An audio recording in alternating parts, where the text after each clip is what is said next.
Our scripture reading this morning is from the book of Luke, chapter 9, verses 18 through 20.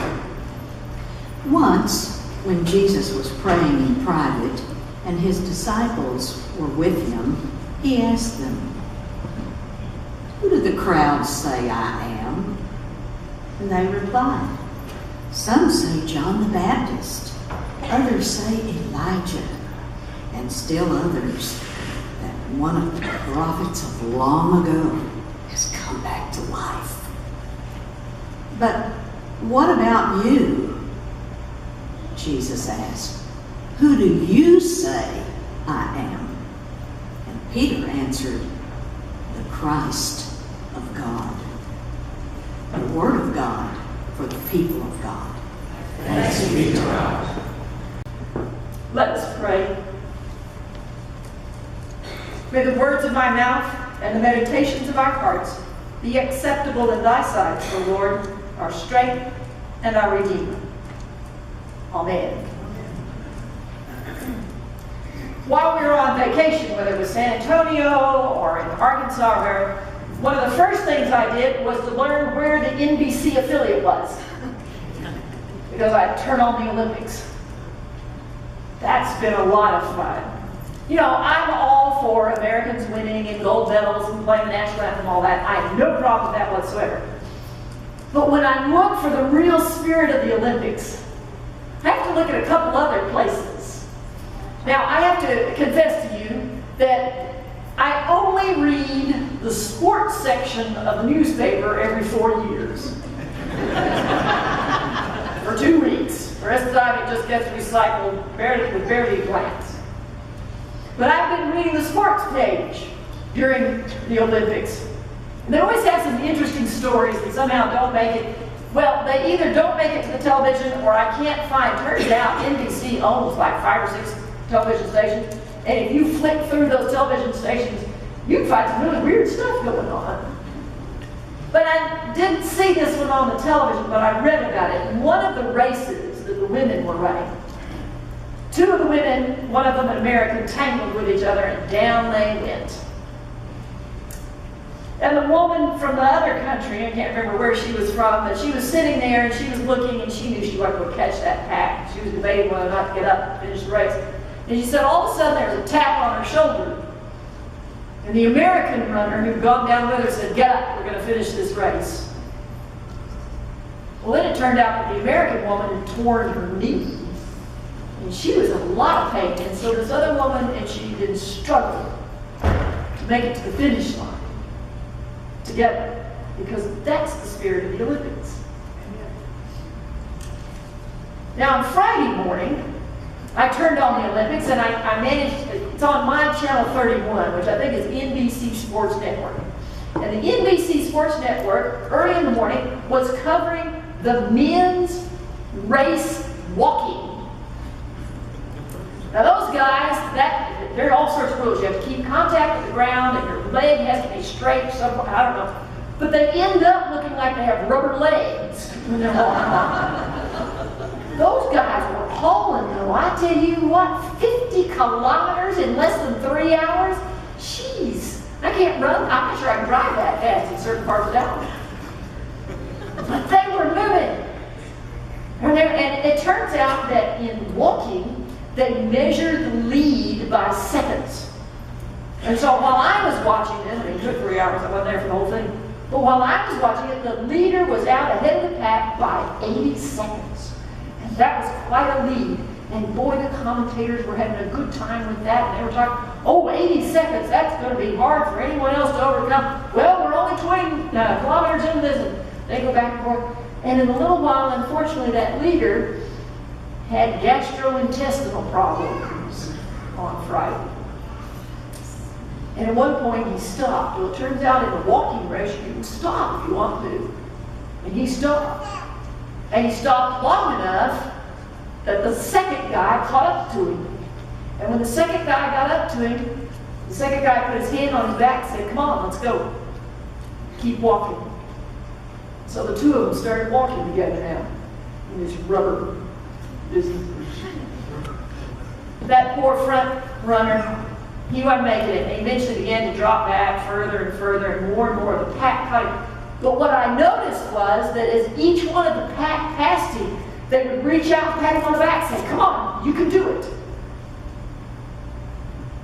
And that's the spirit of the Olympics. Now, evidently, NBC thinks that the spirit of Olympics, at least for the first week, was named Michael Phelps. I tell you what, that man can swim. I think that man can swim 100 meters faster than I can run it. I would watch those officials, who were on the side of the pool. They were having to book it to keep up with those guys swimming back and forth.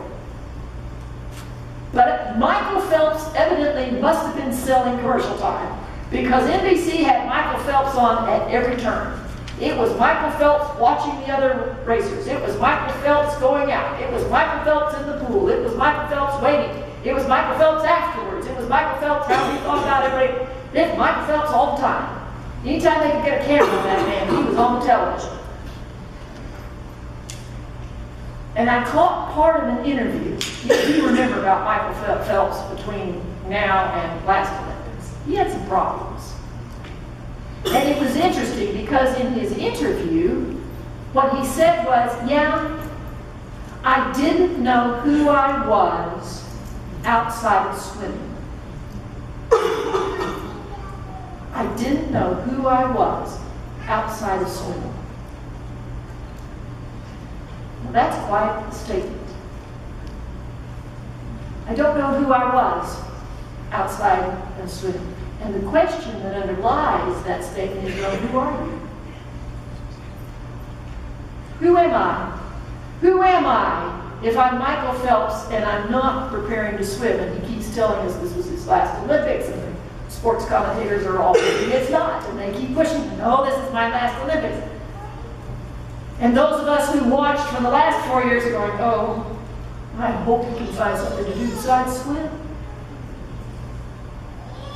It got me interested enough that at one point I Googled Mark Spitz. Now, some of you are too young to remember Mark Spitz, but Mark Spitz was the last great swimmer. Won 7 gold medals in 1 Olympic. And I Googled Mark Spitz, and it was interesting because Mark Spitz in the 90s tried out again for the Olympic team and did not qualify. And it made me wonder, I wonder if somebody interviewed him if he'd say, I don't know who I am outside of swimming. Who am I? Who am I if I'm not an Olympian? It's interesting, they interview all these Olympic winners, and the Olympic winners almost to a man or woman say, well, now I can relax. Now I've won. Now I don't have to get up early in the morning to train. It's going to be great. And it will be great for about 2 weeks. Maybe a month.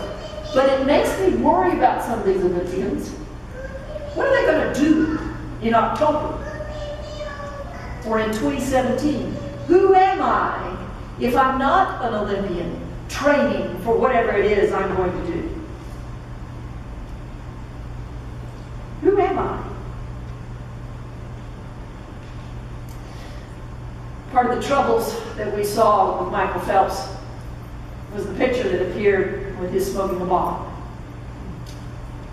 And those of us who were watching, oh no, not that. Don't do that, Michael. There's so much more. But people who get addicted to illegal drugs, people who get addicted to alcohol, will tell you that it's tough to know who they are outside of the drug or outside of the alcohol. Alcoholics Anonymous is fierce about this. Alcoholics Anonymous insists that once you're an alcoholic, you're always an alcoholic. And so if you go to an AA meeting, they start out the same way. Everybody introduces themselves, and you have to take responsibility for who you are right up front. Hello, my name is Kathryn, I'm an alcoholic. That's how they start. AA says who you are has to do with whether or not you're an alcoholic. It doesn't mean you have to drink today. It does mean that you will be an alcoholic from here on out. And the drug users will tell us approximately the same thing. I don't know who I am between my fixes. I don't know who I am when I'm not high or when I'm not mellowed out. I don't know who I am without the drug. I don't know who I am without alcohol. And those who finally break the addiction cycle have to answer that question. Who am I? Who am I if not the alcohol? Who am I if not the drug? Who am I if I'm not feeling good? Who am I? It's a tough question. It's not just a case of illegal drugs. It's a case of illegal prescriptions as well. When we start the medications, some of us get on medications, we're going to be on the rest of our lives. And, 20 years into it, you begin to look at that and say, who am I if I don't take my asthma medication? Who am I if I don't take my heart medication? Who am I if I don't check my diabetes level? Who am I if the disease gets a hold of me? Who am I?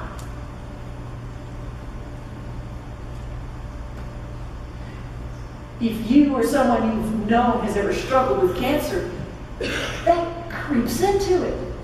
It's true, really, with any of the diseases. If you deal with Parkinson's, any of the major diseases, you deal with that stuff, and after a while you go, wait a minute, who am I? I'm not just a cancer patient. Poor cancer patients frequently have to go to more than one doctor. They have to go to a whole string of doctors. And part of what's happening within that is, who am I? If you've ever had to take radiation or chemotherapy, the sort that you have to go in and let them drip it into you or something like that, that's nasty business. My mother went through that. She went in 5 days a week for her treatment. And after a while, she and Dad began to know some of the regular medical workers there. And it was interesting, because after a while, they began to know her. And she was more than a cancer patient to them. They could answer the question, who is this woman? Oh, that's who this is. We know something about her. She's a real person. She's not just a cancer patient. That's how, well, most of the time that's how we want to be treated. Let's face it, there are some tests that we just assume that the medical workers did not pay attention to who we are. They just pay attention to what they're doing. They do some embarrassing things, and we don't want them in the grocery store saying, hi!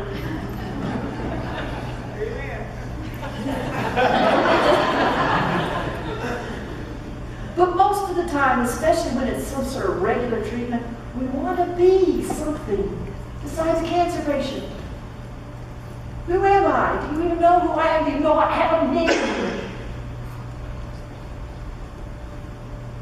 And then we put ourselves in the shoes of those medical personnel, and it gives us pause, because, yeah, on the one hand, we want them to know who we are, but on the other hand, we can just sympathize, because that medical personnel sees cancer patients hour after hour after hour after day after day after day, and there are going to be a lot of them who die of that disease. And we understand that if the medical personnel get too involved, then they're not going to be able to do their job because the emotions drag them under. So we're sort of waffling. Who am I? Who am I if I'm a cancer patient? Who am I if I'm suffering with this disease? Who am I if I'm not working? Some of you have gone through retirement and you discover that your spouse does not expect you for lunch. You have to be careful about retirees. I suspect most of you know the story about the man who retired and went to work at Walmart as one of the Walmart greeters. And he was great. He would greet everybody. He liked everybody. He knew the whole store. He could point them in whatever direction. But the man was perpetually late. He was late every day. Sometimes he was a little bit late. Sometimes he was a whole lot late. And he'd come sauntering in. And the managers were pulling their hair out. I don't know what to you got to do there. He's great. I don't want to fire you up. Somebody's got to do it. So finally went, all right, fine, I'll talk to him. So he called this man in and said, all right, mister, you're a great greeter. We love what you do. You know the store. You're personal with the customers. That's terrific. We appreciate it. We have noticed that you're very seldom on time. And the man said, yeah, no, I'm sorry about that. And the manager said, well, all right, let's think about this for a minute, because you were in the military. Don't I remember that? Yes, I was in the military. All right. And sometimes you would have jobs that you had to be there, right? Oh, yes, I had. Were you ever late in the military? He said, yeah, I was late in the military too. And the manager said, oh, and what did they say to you when you were late in the military? The guy thought a moment. He said, well, usually they'd say, good morning, Admiral. Can I get you a cup of coffee?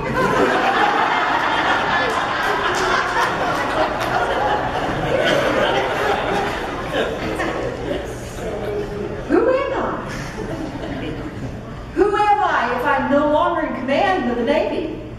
Who am I if I'm no longer a soldier taking orders? Who am I if I'm not? And it's not just retirees.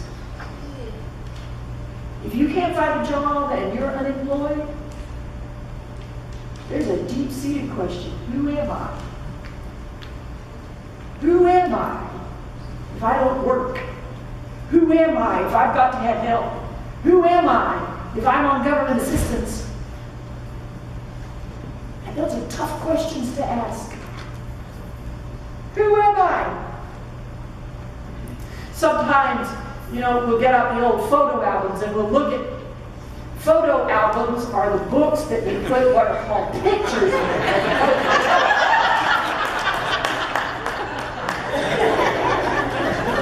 And sometimes we'll get those old photo albums and we'll look at that and we'll think, what happened? I don't remember the day that the wrinkle came. And I don't remember when my hair turned or I lost it. We tease the men sometimes about losing their hair, but if you want a real identity crisis, you go to a woman who's going through some sort of treatment and loses her hair. Who am I if I'm a woman with no hair? And that's a serious question. It's a serious question about our looks. It's a serious question about our age. Who am I if my bones won't function the way they used to? Who am I if I can't do what I used to do? Who am I if I'm confined to a wheelchair or have to have a cane? Who am I if I'm not what I once was?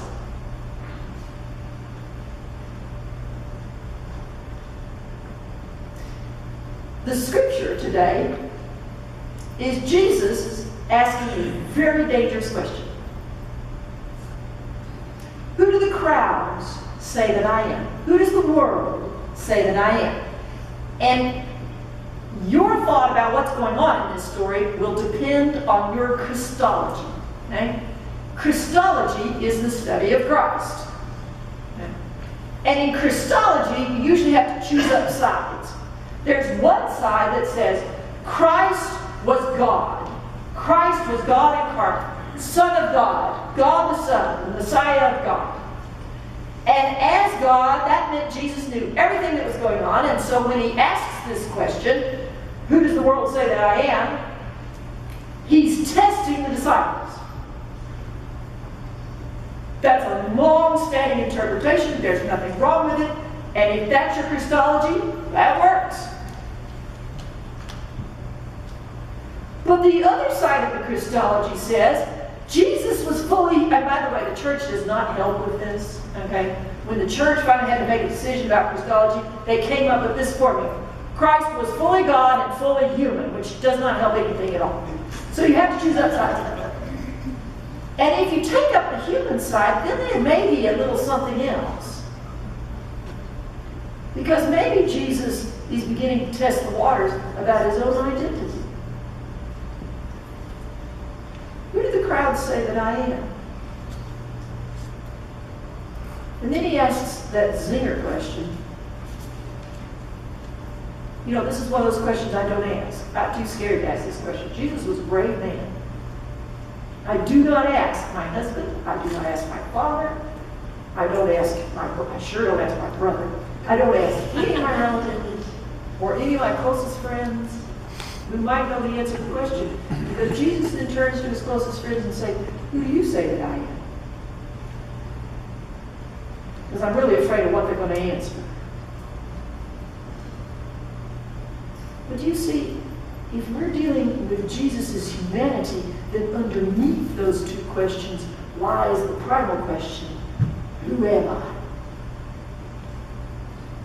And Jesus was on the road to Jerusalem. There's only one thing that happens to prophets in Jerusalem, and Jesus knew it very well. And so at this point, Jesus is rested. Who am I? And he asks his closest friends, well, who does the world say I am? Brothers and sisters, that is a dangerous question to ask. Who does the world say that I am? Oh, well, some of them say you're John the Baptist, and some of them say you're Elijah, and some of them say you're some of the other prophets. That's a dangerous question to ask the world. Who does the world say that I am? It's especially dangerous for pastors.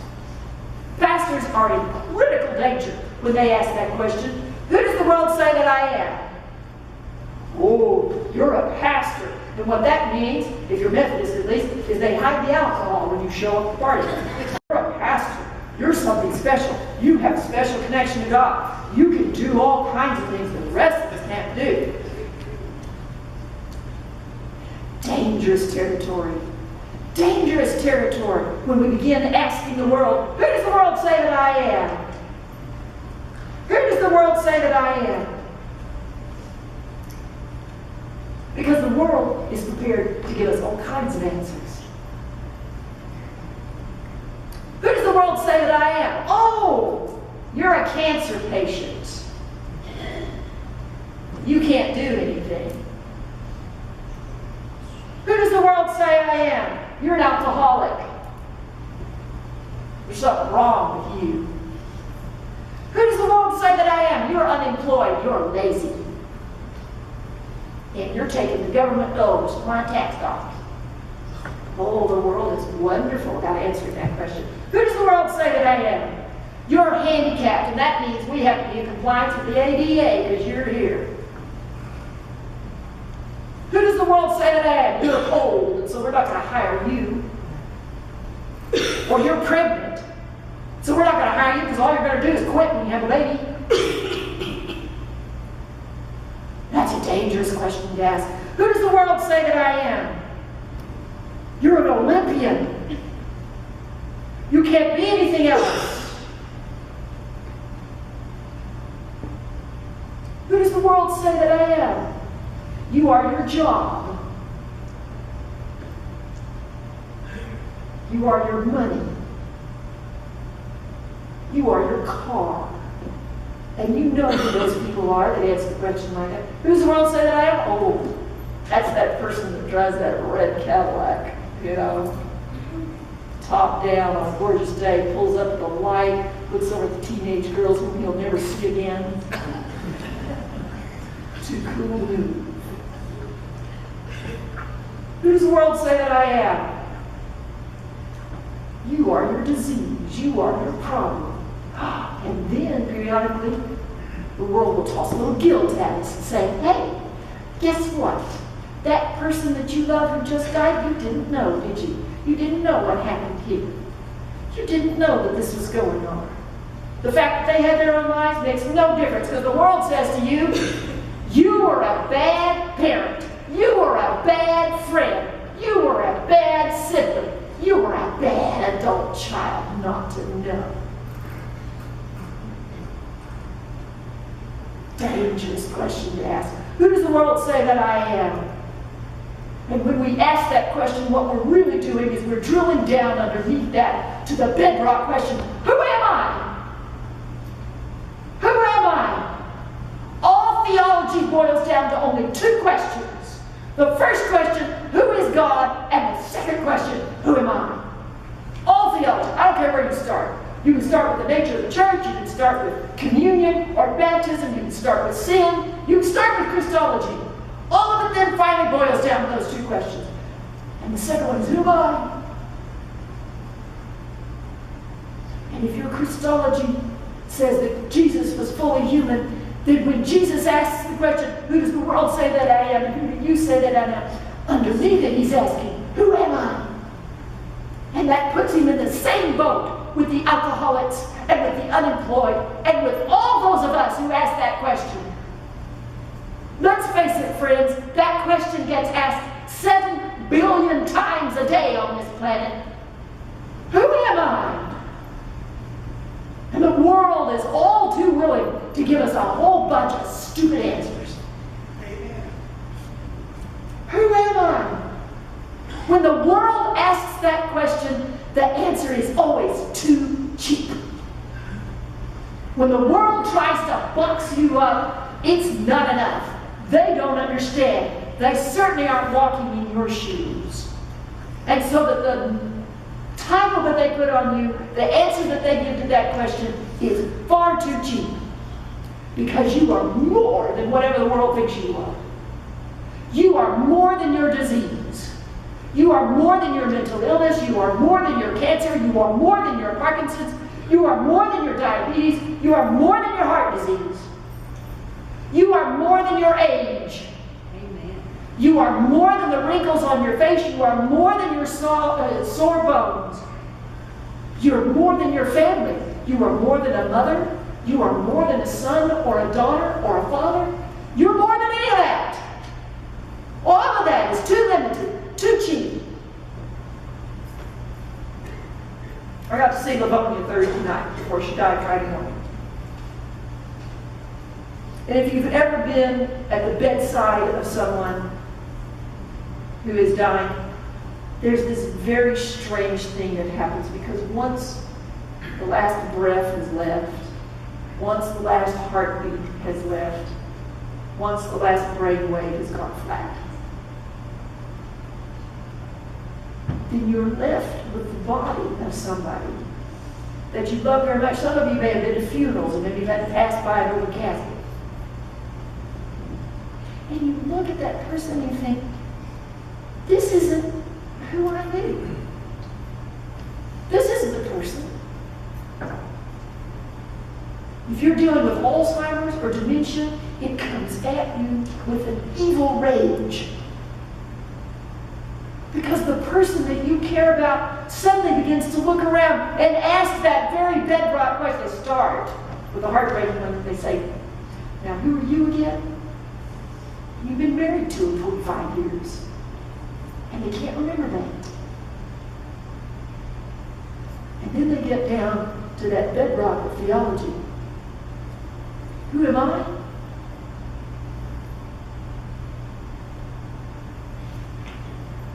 The church I served in Odessa, the man who lived across the street had a wife who was fast sinking into Alzheimer's. And periodically she would get out of the house and she'd get lost. I mean, she'd be miles from the house and somebody would find her and bring her back. So after a while, he began locking her in the house to make sure he didn't go for very long, if he was going to the grocery store or something like that. And so he would lock her in the house. And of course, that lasted until the day that he got home and discovered that she had turned on the stove and didn't remember it. Alzheimer's and dementia strikes at the very theology of humanity. And it makes us struggle with answering the question, who am I? Who am I if I'm not my memories? Who am I if I'm not my breath and my heartbeat and my brain waves? Who am I? And when the world answers the question, it's always too cheap, because you are more than your brain waves. You are more than your brain chemistry. You are more than your heartbeat. You are more than your breath. You are certainly more than all the money you will ever make in your lifetime. You are more than any possession you're ever going to own. You are more than your car. You are more than your house. You are more than that. And when we look at the funeral, we say, there's something more that's not here. That's the more that we're dealing with. That's the more who God knows. When Jesus asked the question, who am I more than these 12 disciples and some good lessons? And Peter comes back with the answer, yes, you are. You are more than that. I was in a Bible study one time, and I don't know how we came up with it, but we were talking about the regions of the world where hunger is a problem. And the class turned to me and they said, well, what if you were sent to be a missionary there? How would you preach to starving people? And I couldn't answer that. I couldn't answer that one for weeks. Fortunately, the Bible study lasted, so I could come back a few weeks later. How do you preach to starving people? What would you say? And I said, well, I don't know what I'd say week after week if I were there, but I know where I'd start. You are more than your hunger. Amen. You are more than your lack of food. You are more than the fact that your land isn't producing. You are more than the fact that you don't have a job. You are more than the fact that you need help. You are more than all of that. You are more than your disease. You are more than your job. You are more than your name. You are more than any of that. And when it comes right down to it, there is only one answer to the question. At the beginning of your life, when you didn't know squat, you didn't even know who you were, all you could do was cry. And somebody named you, it was more than a year before you figured out you even had a name. And when you come to the end of your life, you can't breathe anymore, and you don't know who you are, there's only one title that's going to do it. From the beginning to the end, and only in between, there is only one answer to the question. There's only one answer to the question that has any meaning and that will stick. Who am I? And when the time comes, there's only one answer at the throne of judgment. Who am I? You are the beloved child of God. Amen. And don't ever get confused about that.